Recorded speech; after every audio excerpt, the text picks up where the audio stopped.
Hi நண்பா, welcome to our channel love tips Tamil. இந்த வீடியோவில் நீங்கள் ஒரு லோ வேல்யூ மென்னா இல்லை ஹை வேல்யூ மென்னா அப்படிங்கிறத எப்படி ஃபைண்ட் அவுட் பண்ணுறது அப்படிங்கிறத பற்றி தான் பேச போகிறோம். ஸோ வீடியோவை ஸ்கிப் பண்ணாமல் பாருங்கள். கண்டிப்பாக இந்த வீடியோவில் சொல்கிற சில மிஸ்டேக்ஸை நீங்கள் அவாய்ட் பண்ணுனாவே கண்டிப்பாக உங்களாலையும் ஹை வேல்யூவாக மாற முடியும். அதுக்கு முன்னாடி சேனலுக்கு புதுசாக இருக்கீங்க அப்படின்னா மறக்காமல் சேனலை சப்ஸ்கிரைப் பண்ணி சப்போர்ட் பண்ணுங்கள். நம்ம சேனலோட நோக்கம் நெகட்டிவ் மைண்ட் செட்டில் இருக்கிற பசங்களை பாசிட்டிவ் மைண்ட் செட்டுக்கு மாற்றி சக்ஸஸ் ஆகிறது மட்டும்தான். Number 1, lack of emotional control. உங்கள்கிட்ட அதிகமான ஃபெமினன் குவாலிட்டி இருக்கா இல்லை மேஸ்குலின் குவாலிட்டி இருக்கா அப்படிங்கிறத டிசைட் பண்ணுறதே இந்த எமோஷ்னல் அப்படிங்கிற ஒரு விஷயம் மட்டும்தான். நீங்கள் ஒரு சின்ன விஷயத்தை கூட கண்ட்ரோல் பண்ண முடியாமல் இல்லை ஃபேஸ் பண்ண முடியாமல் எமோஷ்னலாக வீக்காகி அழ ஆரம்பிக்கிறீங்க அப்படின்னா கண்டிப்பாக நீங்கள் ஒரு லோ வேல்யூ மென். அதுக்கு நீங்கள் என்ன பண்ணணும் அப்படின்னா ஃபஸ்ட்டு உங்களுடைய எமோஷ்னலை கண்ட்ரோல் பண்ணுறதுக்கான சில ப்ராக்டிஸை நீங்கள் ட்ரை பண்ணணும். அதுக்கப்புறம் கண்டிப்பாக உங்களால் எமோஷ்னலை கண்ட்ரோல் பண்ண முடியும். ஏன் இந்த எமோஷ்னல் அப்படிங்கிறது ரொம்ப முக்கியம் அப்படின்னா, உங்களை ஒருத்தர் உங்கள்கிட்ட எவ்வளோ தான் பணம் இருந்தாலும், உங்கள்கிட்ட எவ்வளோ தான் பவர் இருந்தாலும், நீங்கள் எமோஷ்னலி வீக்காக இருந்தீங்க அப்படின்னா அதை ப்ராப்பராக யூட்டிலைஸ் பண்ண முடியாது. ஈஸியாக உங்கள்கிட்ட இருந்து அதை திருடிடலாம். Number 2, vulnerability. இந்த சொசைட்டியில் வல்னரபிலிட்டி அப்படிங்கிற ஒரு விஷயம் பார்த்தீங்க அப்படின்னா நெகட்டிவான ஒரு குவாலிட்டியாக நம்மளுடைய சொசைட்டியில் போர்ட்ரேட் பண்ணப்படுது. முக்கியமாக ஒரு ஆண் வல்னரபிளாக இருக்கான் அப்படின்னா அவனை அபியூஸ் மென் அப்படிங்கிற அளவுக்கு கொண்டு வராங்க. அதுவே ஒரு பெண் வல்னரபிளாக இருக்காங்க அப்படின்னா அவங்க ஸ்மார்ட், இன்டெலிஜென்ட், ஃபெமினிஸ்ட் அப்படின்னு சொல்கிறாங்க.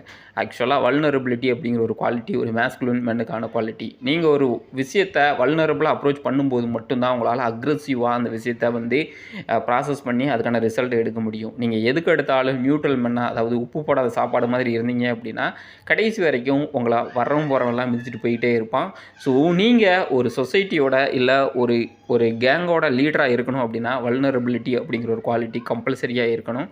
நீங்கள் எதுக்கு எடுத்தாலும் ஓகே சொல்கிற ஆளாக இருக்கீங்க அப்படின்னா நீங்கள் வீக் மேன் குவாலிட்டி தான். சில விஷயங்களில் வல்னரபிள் குவாலிட்டி இருந்தால் மட்டும்தான் உங்களால் நோ சொல்ல முடியும். Number 3, fear of facing responsibility. ஒரு ஆணை நீ பிறக்கிற அப்படின்னா உன்னோட ப்ரைமரி ரெஸ்பான்சிபிலிட்டி என்ன அப்படின்னா ப்ரொடெக்ட் அண்ட் ப்ரொவைட். அது நீங்கள் மென்னாக இருக்கலாம் இல்லை உங்கள் ஃபேமிலியாக இருக்கலாம். உன்னோட ப்ரைமரி ரெஸ்பான்சிபிலிட்டியே ப்ரொடெக்ட் அண்ட் ப்ரொவைட் மட்டும்தான். ஸோ இந்த குவாலிட்டி உங்கள்கிட்ட இல்லை, நீங்கள் இது ரெண்டுக்குமே பயப்படுறீங்க. அதாவது ஃபேமிலியை பார்த்துக்கிறதுக்கோ இல்லை உன்னை நம்பி வர ஒரு பொண்ணை பார்த்துக்கிறதுக்கு உனக்கு பயமாக இருக்கே, உன்னால் லீட் பண்ண முடியலை அப்படின்னா நீ லோ வேல்யூ மென் தான். எந்த ஒருத்தன் ஒரு மேஸ்குலின் மண்ணாக இருக்கான் அப்படின்னா கண்டிப்பாக அவனுடைய ஃபேமிலியவும் அவனை நம்பி வர பொண்ணையும் அவனுடைய சில்ட்ரன்ஸையும் ப்ரொடெக்ட் பண்ணுற ஒரு குவாலிட்டி அவனுக்கு ஆட்டோமேட்டிக்காக இருக்கும். அந்த குவாலிட்டி உங்கள்கிட்ட இல்லை அப்படின்னா தயவு செஞ்சு அந்த குவாலிட்டியை இம்ப்ரூவ் பண்ணுறதுக்கான எல்லா முயற்சியும் எடுங்க. ஏன் அப்படின்னா ஒரு மென்னுக்கான ப்ரைமரி குவாலிட்டியே இந்த ப்ரொடெக்ட் அண்ட் ப்ரொவைட் தான். Number 4, not ready to forgive.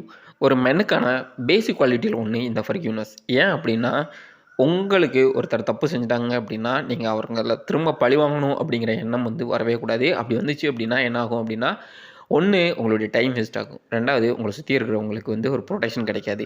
ஏன் அப்படின்னா நீங்கள் அவங்கள பழி வாங்கும் பொழுது நீங்கள் ஒரு விஷயத்தை பண்ணுவீங்க, திரும்ப அவங்க உங்களுக்கு ஒரு விஷயத்தை பண்ணுவாங்க. ஸோ உங்களை சுற்றி இருக்கிறவங்க எல்லாருக்குமே பயம் அப்படிங்கிறது மட்டும்தான் இருக்கும். ஸோ சேஃபாகவே ஃபீல் பண்ண மாட்டாங்க. ஸோ நீங்கள் சக்ஸஸ் ஆகணும் அப்படின்னா உங்களுக்கு ஒருத்தன் துரோகம் பண்ணானோ இல்லை உங்களுக்கு ஏதாவது ஒரு தவறே பண்ணிட்டான் அப்படின்னா அவனை ஃபர்கிவ் பண்ணிவிட்டு அடுத்த லெவலுக்கு போகணும். ஆட்டோமேட்டிக்காக அவனுக்கு அதுவே ஒரு மிகப்பெரிய ரிவெஞ்ச் தான். Number 5, adaptability and discipline. ஒரு மென்னுக்கான ஒரு ஹை வேல்யூ மென்னுக்கான இன்னொரு குவாலிட்டி என்ன அப்படின்னா அடாப்டபிலிட்டி.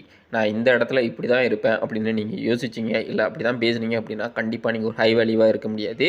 நீங்கள் இன்செக்யூராக இருக்கிறதுனால தான் எனக்கு இந்த இடம் இப்படி இருக்கணும் அப்படின்னு நீங்கள் சொல்கிறீங்க.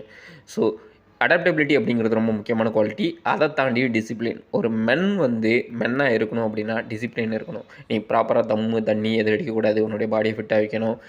லேடிஸ் விஷயத்தில் எல்லாம் வீக்காகவே இருக்கக்கூடாது. அப்படி வீக்காக இருந்தேன் அப்படின்னா நீ கண்டிப்பாக லோ வேல்யூ மென் தான். ஏன் அப்படின்னா நீ லேடிஸ் விஷயத்தில் வீக்காக இருக்க அப்படின்னா கண்டிப்பாக உன்னுடைய ஃபினான்ஸ், அதை தாண்டி உன்னுடைய டைம் எல்லாமே வேஸ்ட் ஆக ஆரம்பிக்கும். ஸோ ஹை வேல்யூ மென்னை பார்க்குறீங்க அப்படின்னா அவங்களுக்குன்னு ஒரு ஸ்டாண்டர்டை செட் பண்ணிவிட்டு அந்த விமனோட மட்டும்தான் அவங்க ரிலேஷன்ஷிப்பில் இருப்பாங்க. அவங்க மல்டிபிள் ரிலேஷன்ஷிப்பில் இருப்பாங்க, அது தப்பு கிடையாது. ஆனால் அவங்களுக்குன்னு ஒரு ஸ்டாண்டர்ட் இருக்கும். Number 6, too much of talk. ஏன் நீங்கள் அதிகமாக பேசக்கூடாது அப்படின்னா நீங்கள் அதிகமாக பேசும்பொழுது உங்கள்கிட்ட இருக்க இன்செக்யூரிட்டியாக உங்களை அறியாமலே வெளியே எக்ஸ்ப்ரெஸ் பண்ணுவீங்க. ரெண்டாவது ஒருத்தர் டென்ஷனாவோ இல்லை இன்செக்யூராக இருக்கும்போது மட்டும்தான் அதிகமாக பேசுவாங்க. அதாவது அவங்கள நார்மலைஸ் பண்ணிக்கிறதுக்கு அப்படின்னு சொல்லிட்டு சைக்காலஜியே சொல்லுது. நீங்கள் ஒரு ஹை வேல்யூ மென்னாக இருக்கிற நிறைய பேரை பார்க்கலாம். அவங்க அதிகமாகலாம் பேச மாட்டாங்க. எந்த டைமில் பேசணும், எந்த டைமில் பேசக்கூடாது அப்படிங்கிறது நல்லாவே தெரியும். ஆனால் லோ வேல்யூவாக இருக்கிற மென் பார்த்தீங்க அப்படின்னா, அடுத்தவங்களை இம்ப்ரெஸ் பண்ணணும், தன்னை பெரிய ஆளை காட்டிக்கிறணும் அப்படிங்கிறதுக்காக தொடர்ந்து பேசி அவனை இன்னுமே சின்ன பையனாக இந்த சொசைட்டிக்கு காட்டிக்கிடுவான். ஸோ எந்த இடத்துல பேசணும், எந்த இடத்துல பேசக்கூடாது அப்படிங்கிறது உங்களுக்கு தெளிவாக இருக்கணும். அப்படி உங்களுக்கு பேசுகிறதுக்கு எதுவுமே இல்லை அப்படின்னா, சைலண்ட்டாக மெயின்டைன் பண்ணுறீங்க அப்படின்னா, நீங்களே ஹை வேல்யூவாக மாறிடுவீங்க. ஃபைனலான விஷயம், லேக் ஆஃப் பர்பஸ். எந்த ஒரு மென்னுக்கு தான் எதுக்காக பிறந்தோம், என்ன ரீசனுக்காக பிறந்தோம் அப்படிங்கிறது தெரியலையோ, அவன் கண்டிப்பாக லோ வேல்யூவாக மட்டும்தான் இருப்பான். லோ வேல்யூவாக மட்டும்தான் இருக்க முடியும். ஏன் அப்படின்னா, சில பேர் பார்த்தீங்க அப்படின்னா அடுத்தவனை குசிப்படுத்துறதுக்காக பிறந்திருப்பானுங்க. அவனுங்களெல்லாம் அவனோட லைஃபோட பர்பஸ் என்ன அப்படிங்கிறதே தெரியாது. சிம்பிள் தான். நீயும் ஹாப்பியாக இருக்கணும், சேம் டைம்ஸ் உன்னை நம்பி வரவங்களும் ஹாப்பியாக வச்சுக்கணும். இதுதான் உன்னோட லைஃபோட பர்பஸை வச்சிங்க அப்படின்னா கண்டிப்பாக அதுக்காக ஒர்க் அவுட் பண்ண ஆரம்பிப்பீங்க. ஆனால் நிறைய பேர் தன்னோட ஹாப்பினஸை மறந்துட்டு அடுத்தவங்களோட ஹாப்பினஸுக்கு இம்பார்ட்டன்ஸ் கொடுக்கும் பொழுது தான் அவன் நிறைய டிசப்பாயின்மெண்ட்டையும், நிறைய ஃபெயிலியரையும், நிறைய துரோகங்களையும் ஃபேஸ் பண்ணுறான். ஸோ உன்னோட லைஃபோட பர்பஸ் என்னவாக இருக்கணும் அப்படின்னா, உன்னை ஹாப்பியாக நீ ஃபிசிக்கலாக ஒர்க் பண்ணும்பொழுது உன்னை ஹாப்பியாக உன்னை இம்ப்ரூவ் பண்ணுறதுக்கான சில விஷயங்களை அந்த பர்டிகுலர் விஷயம் பண்ணணும். அப்படி இல்லாமல் நீ ஆன்லைனில் உட்காந்துக்கிட்டோ இல்லை இன்ஸ்டாகிராம் உட்காந்துக்கிட்டு நிறைய பொண்ணுங்கிட்ட பேசுகிற அப்படின்னா நீ பெரிய ஆள் கிடையவே கிடையாது. இருக்கிறதுலையே நீ தான் மொக்கத்தாயொலி. ஸோ உன்னோட லைஃபோட பர்பஸ் என்ன அப்படிங்கிறத ஃபஸ்ட்டு ஃபைண்ட் அவுட் பண்ணுங்கள். அதுக்கு ஒர்க் அவுட் பண்ண ஆரம்பிங்க.